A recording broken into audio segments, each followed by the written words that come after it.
This conference will now be recorded.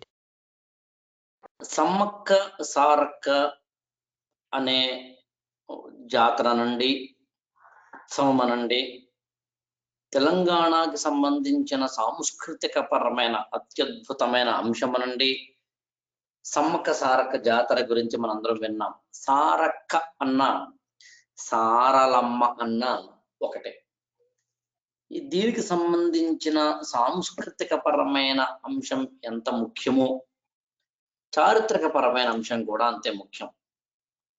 తెలంగాణకి సంబంధించిన కాకతీయుల చరిత్ర గురించి మనం మాట్లాడుకునే సమయంలో సమ్మక్క సారక్కకు సంబంధించిన అంశాలు వస్తాయి.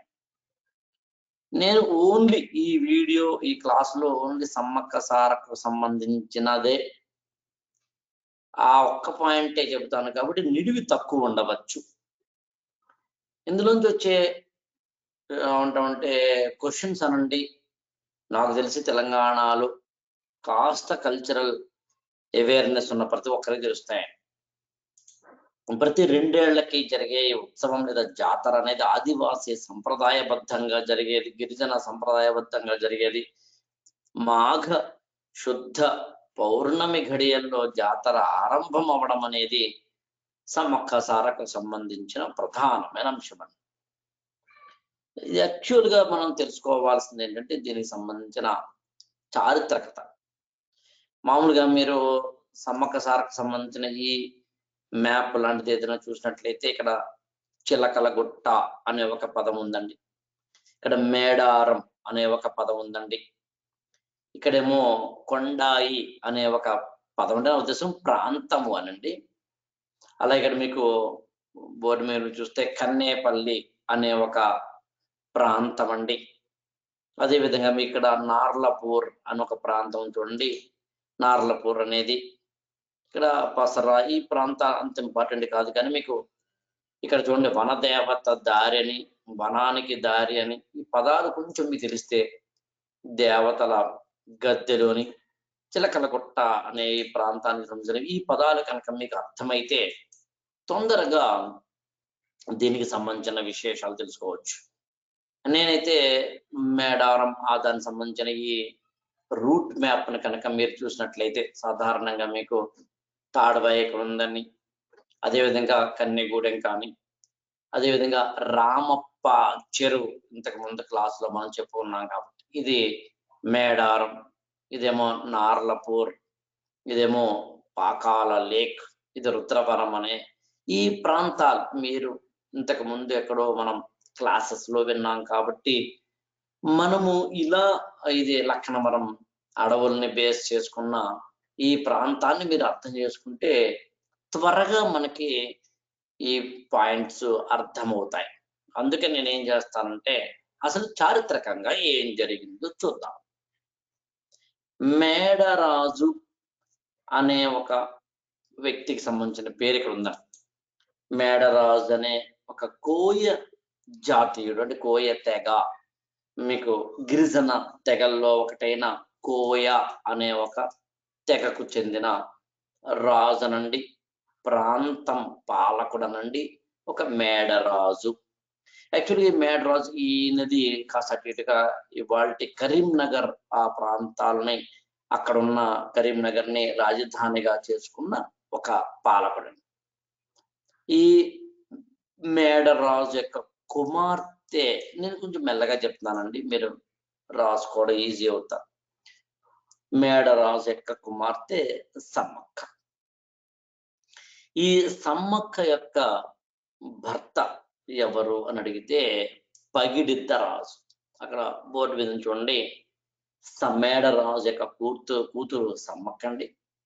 సమ్మక్క యొక్క భర్త పగిడిద్ద రాజు. ఈ పగిడిద్ద రాజు ఎవరు అన్నప్పుడు మేడారం పరగణ యొక్క పాలకుడు. అంటే మనం ఇవాళ ఏ మేడారం జాతర అనే పదం వాడుతున్నాము, ఇందాక నేను మీకు మ్యాప్ లో కానీ ఇతర వాటిలో చూపించిన మేడారం అనే ఏ ప్రాంతం గురించి అయితే మనం కీలకంగా మాట్లాడుతున్నామో ఆ మేడారం పరగణ యొక్క ప్రాంత పాలకుడు ఎవరు అని అడిగితే పగిడిద్ద రాజు అండి. ఈ పగిడిత రాజుకి సమ్మక్కకి, ఆ పగిడిత రాజు కూడా కోయ జాతీయుడేనండి. పగిడిత రాజు కూడా కోయ జాతీయుడే. ఈ పగిడిత రాజే యాక్చువల్గా మనం కాకతీయుల ప్రతాపరుద్రుడి యొక్క సామంతుడండి. కాకతీయుల్లోని రుద్రదేవుడి యొక్క సామంతుడు పగిడిద్ద రాజు. సో పగిడిద్ద రాజు మేడారం పరగణ పాలకుడిగా ఉన్నాడు. మేడారం పరగణ అనేది పరగణ తాలూకా అని చెప్పుకోవచ్చు. ఆ మేడారం పరగణ అనేది కాకతీయ సామ్రాజ్యంలో భాగం కాబట్టి పగిడిద్ద రాజు ఆ ప్రాంతాన్ని పాలిస్తున్నాడు కాబట్టి ప్రతి ఏడాది అక్కడ ఉన్న పన్నులు వసూలు చేసి ఇతరత్ర అంశాలను వసూలు చేసి రాజుకి ఇవ్వడం ప్రధానంగా జరిగేది అదే. పరగణ పాలకులు చేసే పని అదే. సమ్మక్క భర్త అయిన పగిడిద్ద రాజు ఈ దంపతులకి ముగ్గురు సంతానం అండి. ఒకరేమో సారలమ్మ, ఇంకొకరేమో నాగులమ్మ, ఇంకొక అతనేమో జంపన్న. ముగ్గురు పిల్లలు. ఈ పరగణాలో అంటే మేడారం పరగణాలో అత్యంత తీవ్రమైన కరువు కాటకాలు వచ్చిన కారణాన కాస్త అటు ఇటుగా తీవ్రమైన సంక్షోభం వల్ల పన్నులు కప్పమంటాం కదా, కట్టలేకపోయినప్పుడు పగిడిద్ద రాజు కాకతీయ ప్రతాపరుద్రుడికి కప్పం కట్టలేని పరిస్థితుల్లో, ప్రజలేమో పన్నులు కట్టలేని ఒక తీవ్ర సంక్షోభ సమయంలో ఏం చేయాలో తెలియక రాజుగారికి మొరపెట్టుకున్నప్పుడు ప్రతాపరుద్రుడు దాన్ని అంగీకరించడం. అంటే రాజుగారు ఎలాగైనా సరే కప్పం కట్టాలి అని అనడం జరిగింది. సాధారణంగానండి ఈ సమ్మక్క సారక్క లాంటి ఈ కథ కనండి దీనికి చారిత్రక ఆధారాలు తక్కువ ఉంటాయండి. కేవలం మనకి ప్రతాపరుద్రుడి కాలంలో అందో తప్ప. ప్రతాపరుద్రుడి కాలానికి సంబంధించిన ఆధారాలు కానీ, లేకపోతే ఏ కాలంలో అంటే ఏ సంవత్సరంలో లేదా ఏ సంవత్సరాల మధ్యలో ఇది జరిగింది ఇలాంటి వాటి మీద అంతగా మనకి అవకాశం ఉండదండి ఆధారాలు దొరకడానికి. కానీ మొదటి ప్రతాపరుద్రుడి యొక్క కాలంలో జరిగింది అనేది మాత్రం మనకి అర్థమవుతుంది. ఎప్పుడైతే తీవ్రమైన సంక్షోభం, కరువు కాటకాలు వచ్చి కట్టలేని పరిస్థితి ఏర్పడిందో అప్పుడు ప్రతాపరుద్రుడు పగిడిద్ద రాజు మీద అంటే మేడారం పరగణ మీద దాడి చేయడంతో మొదటి ప్రతాపరుద్రుడు ఏం చేయాలి, ప్రజలు సరెండర్ అవ్వకుండా తిరిగి పగిడిద్ద రాజు కావచ్చండి, ఆయనతో పాటు ఇతరులు కావచ్చు, కాకతీయ సైన్యంతో వీరోచితంగా పోరాడారండి. ఈ మొత్తం కథకి, జాతరకి, ఉత్సవానికి, చారిత్రకమైన అంశానికి ఒక కీలకమైన పాయింట్ ఏమిటి అని అడిగితే, కాకతీయ సైన్యాన్ని ఒక చిన్న మేడారం పరగణ అనే ఒక ప్రాంతానికి చెందిన పగిడిద్ద రాజు ఎదిరించడం. ఇదండి. పన్నులు కట్టలేకపోవడం, కప్పం కట్టలేకపోవడం అనేది ఖచ్చితంగా తప్పే. కానీ డబ్బులుంటే కడతాంగా, లేవు. కరువు కాటకాలు ఉన్నాయి, చూశారు కదా. రాజ్యంలో కరువు కాటకాలు వచ్చినప్పుడు వాటికి సంబంధించిన పరిష్కారాన్ని చక్రవర్తి చూడాలి కదా. పన్ను కట్టు, కప్పం కట్టు అనడానికన్నా ముందు మరి రాజ్యంలో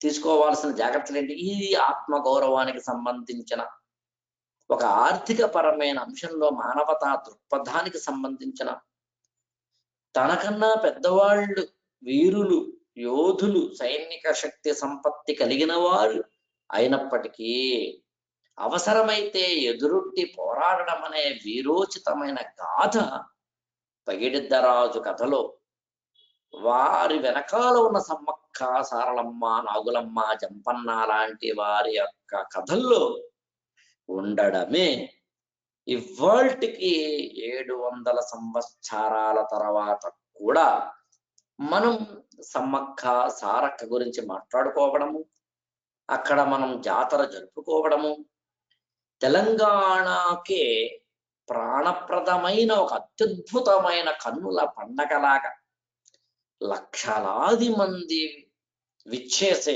4 రోజుల పాటు జరిగే ఈ ఉత్సవం నార్త్ ఇండియాలో మనకి ఏవైనా గంగా నదికో వేటికైనా పుష్కరాలు లాంటివో లేదా మహాకుంభమేళ లాంటి వాటివో చూస్తాం. అంత ఇసకేస్తే రానంత జనం వచ్చే మేడారం జాతర ఇవాళకి మనం జరుపుకోవడం వెనకాల ఆధ్యాత్మిక శక్తి, ఆర్థిక పరమైన వాటిలో మానవతా విలువలు, వీరోచితంగా పోరాడగలిగిన ధైర్యం, ఆత్మగౌరవం కోసం అవసరమైతే ప్రాణాలను పణంగా పెట్టగలిగిన వీర మరణ గాథలు సమ్మక్క సారక్క జాతర వెనక అలా ఉన్నాయి. అందుకు ఇవాళకి మనం మాట్లాడుకోవడం తెలంగాణ గడ్డ మీద పుట్టిన ప్రతి వ్యక్తికి, తెలంగాణ ప్రాణప్రదంగా ప్రేమించే ప్రతి ఒక్క వ్యక్తికి మేడారం జాతర, సమ్మక్క సారలమ్మ జాతర ఒక అత్యద్భుతమైనది, ఒక ఆత్మ గౌరవానికి సంబంధించిన చిహ్నంగా మనం చూడొచ్చు. కానీ చివరికి పాప ఏం జరిగిందంటే పగిడిద్దరాజు, సారలమ్మ, నాగులమ్మ, జంపన్న, సమ్మక్క అందరూ వీరోచితంగా పోరాడారండి. కానీ విచిత్రం ఏంటంటే పాపం ఆ యుద్ధంలో పగిడిద్దరాజు మరణించారండి, వీర మరణం చెందారండి. పగిడిద్దరాజు మాత్రమే కాకుండా సారలమ్మ, యాక్చువల్గా సారలమ్మ యొక్క భర్త గోవిందరాజు అండి, ఆయన కూడా మరణించారు. సారలమ్మ యుద్ధంలో వీర మరణం చెందిందండి. నాగులమ్మ యుద్ధంలో వీర మరణం చెందారండి. జంపన్న అక్కడ పక్కన సంపెన్న వాగు అని ఒక ప్రాంతం ఉందండి. సంపెన్న వాగు అంటే ఇక్కడ చూస్తామండి. ఇది ఇవాళ ఈ సంపెన్న వాగు అంటే ఒక చిన్న కాలవ లాంటిది. ఆ సంపెన్న వాగులో దూకి మరణిస్తాడండి జంపన్న. అందుకనే యాక్చువల్గా ఇది గోదావరికి ఉపనది లాంటిదండి, చిన్న వాగు. ఆ జంపన్న వాగు అక్కడ దూకి సంపెంగ వాగు అంటారండి. సంపెంగ వాగుని ఇవాళ జంపన్న దూకి మరణించాడు కాబట్టి జంపన్న వాగు అన్నారండి. అతను కూడా వీర మరణం చెందడం జరిగింది. ఇవాళ ఇక్కడ మీకు అనిపిస్తుంది, యాక్చువల్గా మీరు కనుక చూసినట్లయితే మేడానికి ఇదంతా కూడా మన ఈ వీటిలో భాగంగా ఈ ప్రాంతాన్ని మీరు కనుక చూడొచ్చండి.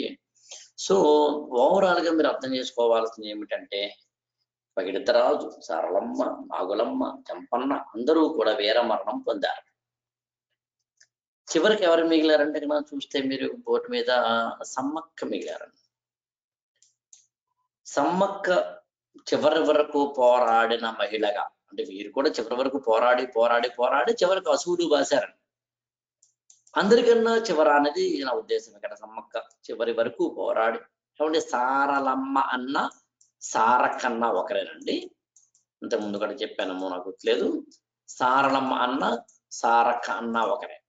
సో కాబట్టి సమ్మక్క చివరి వరకు కాకతీయుల సైన్యంతో పోరాడి చివరికి పాపం అసూలు బాసడం జరిగింది. అయితే ఆవిడ చిలకలగొట్టకు వెళ్ళిపోయి అక్కడ నేను చూపించాను మీకు, చిలకలగొట్ట అనేది ఎక్కడ ఉంటుంది అన్నదండి, ఈ ప్రాంతం అండి. చిలకలగొట్టకు వెళ్ళిపోయి అక్కడ కుంకుమ భరణిగా మారింది అని కథ అండి.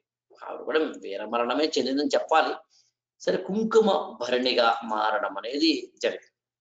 సో సమ్మక్క ప్రధానంగా సారలమ్మ అనే ఇద్దరితోటి కూడిన ఈ చారిత్రక పరమైన ఘట్టంలో చాలా మంది సమ్మక్క సారలమ్మ అనే ఎందుకు వచ్చింది అంటేనంటే ఈ యుద్ధంలో ఎక్కువగా వీరోచితంగా పోరాడడం కానీ లేదా అత్యంత తీవ్రమైన శక్తియుక్తులు ప్రదర్శించడం కానీ, మిగిలిన వారు పురుషులు, ఒక నాగులమ్మ మినహాయిస్తే పగిడిద్దరాజు కానీ, గోవిందరాజు కానీ, జంపన్న కానీ పురుషుల ఆ నడుమ ఒక్క వీరోచిత గాథ, వీరోచిత బాట పట్టడం అనేది ఇద్దరు చేశారంటే సమ్మక్క కూతురు సారక్క లేదా సారలమ్మ. అందుకు సమ్మక్క సారలమ్మ జాతరని. ప్రాంతం మేడారం కదా, మరి కీలకమైన ప్రాంతం, అందుకు మేడారం జాతరని పేర్లు వచ్చినాయి. 4 రోజుల పాటు జరిగే ఈ ప్రధానమైన పండగ ప్రతి 2 ఏళ్లకోసారి ఆదివాసీ సంప్రదాయంలో జరిగే ఈ పండగ జాతర ప్రధానమైందంటే ఇక్కడ చిలకల గుట్టలో సమ్మక్క కొలువైందండి. ఇందాక ఆల్రెడీ కుంకుమ భరణి అనే దాంట్లో చెప్పాం కాబట్టి సమ్మక్క. కన్నేపల్లిలో కొలువైన ఆవిడ సారలమ్మ అండి. పూనుగొండ్ల అనే ప్రాంతం ఉందండి, అక్కడ కొలువై ఉన్న వారు పగిడిద్దరాజు. కాబట్టి వీరందరూ మనుషులే, కానీ వీరమరణం చెందిన తర్వాత దేవతల రూపాన్ని పొందారు. అది మీరు గమనించాలి. కొండాయి అనే ప్రాంతంలో ఇందాక నా ప్రాంతాల మీకు ముందే చూపించండి వాళ్ళ ఈ క్లాస్కి ముంద. కొండాయి అనే ప్రాంతంలో కొలువైన వారు గోవిందరాజు. నార్లపూర్లో కొలువైన వారు నాగులమ్మ.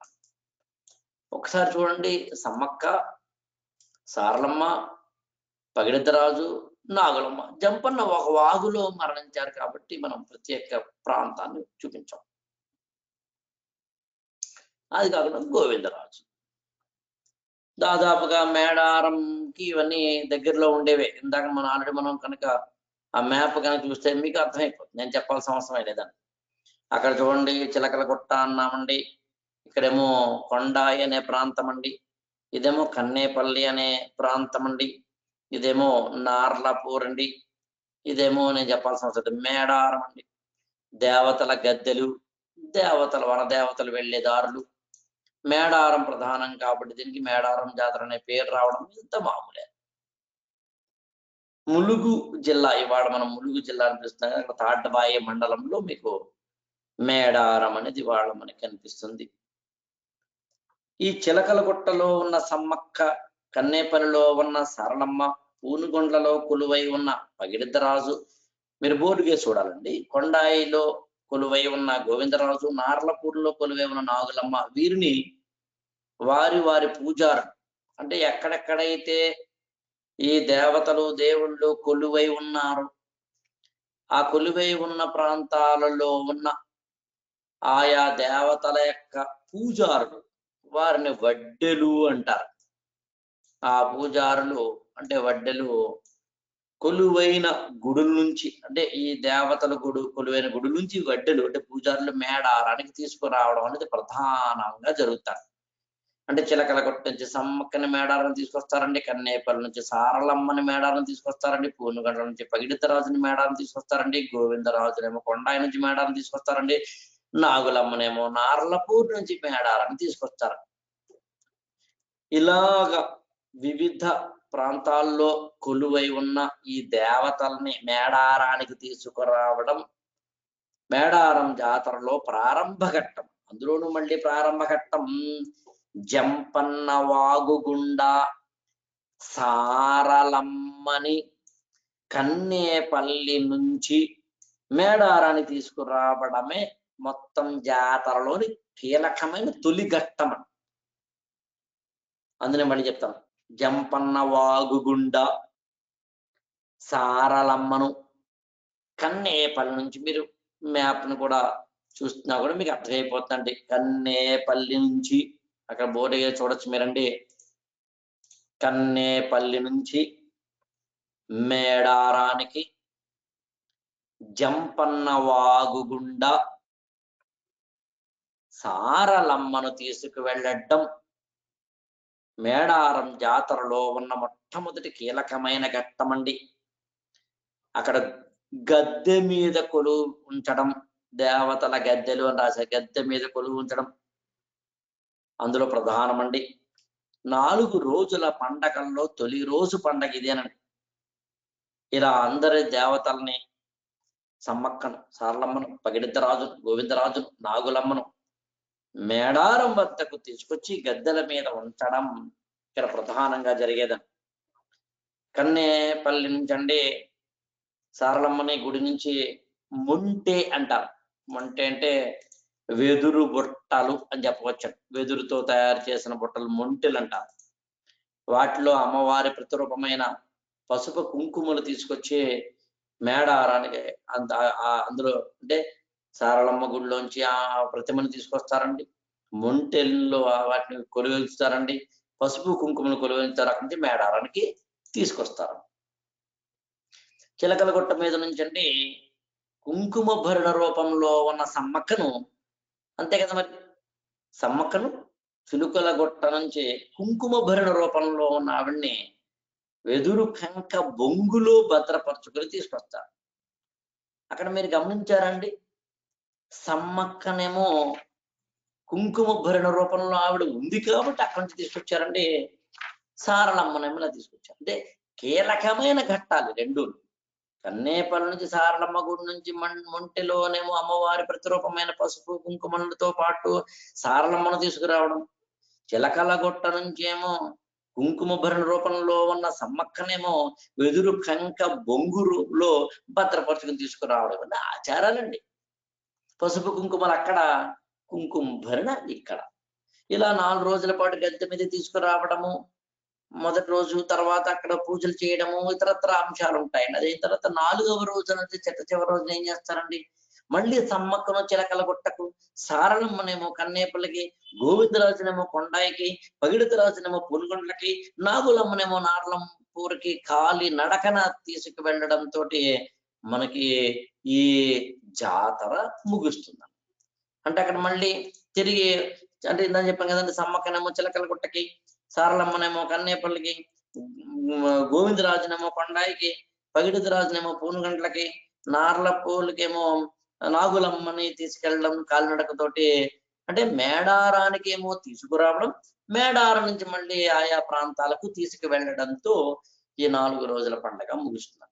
ఇది ప్రధానంగా తెలంగాణకు సంబంధించిన, కాకతీయులకు సంబంధించిన, కాకతీయుల చరిత్రకు సంబంధించిన, కాకతీయులతో పాటు కాకతీయులకు సంబంధించిన సామంతులతో పాటు ఇతరత్ర అంశాలు, తెలంగాణ ప్రాంతంలో ఇంతవరకు మనం అసలు కాకతీయులు ఏ విధంగా ఇక్కడ కాంట్రిబ్యూట్ చేశారని చెప్పుకుంటూ కొన్ని ఆంధ్ర ప్రాంతానికి సంబంధించిన వివరాలు వస్తాయి. ఎందుకంటే తెలుగు నేలనంతటిని వారు పరిపాలించారు కాబట్టి. కానీ ఈ క్లాసెస్ లో నేను తెలంగాణకి మాత్రమే ఉపయోగపడే కంటెంట్ ఎక్కువ చెప్పుకుంటూ, అక్కడక్కడ అవసరమైనప్పుడు ఇతర ప్రాంతాల, అందులో ముఖ్యంగా తెలంగాణ ప్రాంతం మాత్రమే పరిపాలించలేదు కాబట్టి వీరు మిగిలిన ప్రాంతాలకు సంబంధించిన అంశాలను కూడా నేను చెప్పడం జరిగిందనమాట. దీంతో మనకి తెలంగాణ జాతి చరిత్రను తెలుసుకుంటున్న మనందరికీ కాకతీయుల యొక్క ప్రాభవం, వారి ఆర్థిక, రాజకీయ, సామాజిక, సాంస్కృతిక, మత, సాహిత్య, లలిత కళలు, వాస్తు, శిల్పకళ, గుడి నిర్మాణం మొదలైనవన్నీ చెప్పుకుంటూ మనం ముగించడం జరిగిందండి. నెక్స్ట్ క్లాస్ లో మనం తెలంగాణ చరిత్రలో కాకతీయుల తర్వాత వచ్చిన వారైన ఒక రేచర్ల పద్మనాయక రాజులు కావచ్చండి, ముసునూరి నాయకులు కావచ్చండి, బహమనీ సుల్తానులు కావచ్చండి, ఇంకా ఎవరెవరైతే ఉన్నారో వారు. అయితే ఆంధ్ర ప్రాంతంలో వీరికి సమకాలీనంగా ఉన్న ఒక కొండవీటి రెడ్డి రాజులు కానీ, లేదు అక్కడ ఉన్న వాటి కాలం మనకి విజయనగర సామ్రాజ్యం అంటే కంపిలీ రాజ్యం కానీ ఉంటాయి. సరే, మనం తెలంగాణ ప్రాంత చరిత్రకు సంబంధించింది ముఖ్యంగా నోటిఫికేషన్ చదువుతున్నాం కాబట్టి ఆంధ్ర చరిత్ర చదవం. కానీ తెలంగాణ, ఆంధ్రప్రదేశ్ రెండు ప్రాంతాలని పరిపాలించిన కాకతీయుల అనంతరం 1323లో 2వ ప్రతాపరుద్రుడు ఢిల్లీ సుల్తాన్లకు బందీ అయి నర్మదా నదిలో దూకి మరణించడంతో ముగిసిన కాకతీయ వంశ చరిత్ర, తెలుగు జాతి ఏకతకు సంబంధించిన చరిత్ర. ఆ తర్వాత చిన్న చిన్న రాజ్యాలు ఏర్పడినప్పుడు మనకి ముసునూరి నాయక రాజులు ఏర్పడి ఉండవచ్చు, లేదా రెడ్డి రాజ్యం ఏర్పడి ఉండవచ్చు, లేదా రేచర్ల పద్మనాయక అంటే వెలమనాయకుల యొక్క రాజ్యం ఏర్పడి ఉండవచ్చు, లేదా మనకి కంపిలీ రాజ్యం ఏర్పడి ఉండవచ్చు. అందుకని వివిధ రాజ్యాలుగా విడిపోయిన ఈ తెలుగు ప్రాంతాన్ని చెప్పుకునే క్రమంలో కాంప్రహెన్సివ్ అవుట్లుక్ ఇచ్చుకోవడం కోసం మాత్రం మనం కొంత ఆంధ్ర ప్రాంతానికి సంబంధించిన చరిత్రను కొంచెం టచ్ చేయాల్సి వస్తుంది. కానీ అది కేవలం కాంప్రహెన్సివ్ అవుట్లుక్ కోసం మాత్రమే. ఆ తర్వాత మళ్ళీ కాంప్రహెన్సివ్ అవుట్లుక్ ని తెచ్చుకున్న తర్వాత తిరిగి తెలంగాణ ప్రాంతానికి మాత్రమే పరిమితమైన కాంప్రహెన్సివ్ అవుట్లుక్ అంటే ఏమి 10 నిమిషాల ఎక్స్పోజర్ అంతకంటే ఏముంటుంది. సో అది కూడా చెప్పుకోవడం మరింత అడుగులు ముందుకు వేయడానికి మనకు కారణమవుతుందండి. థ్యాంక్ యూ సో మచ్ అండి.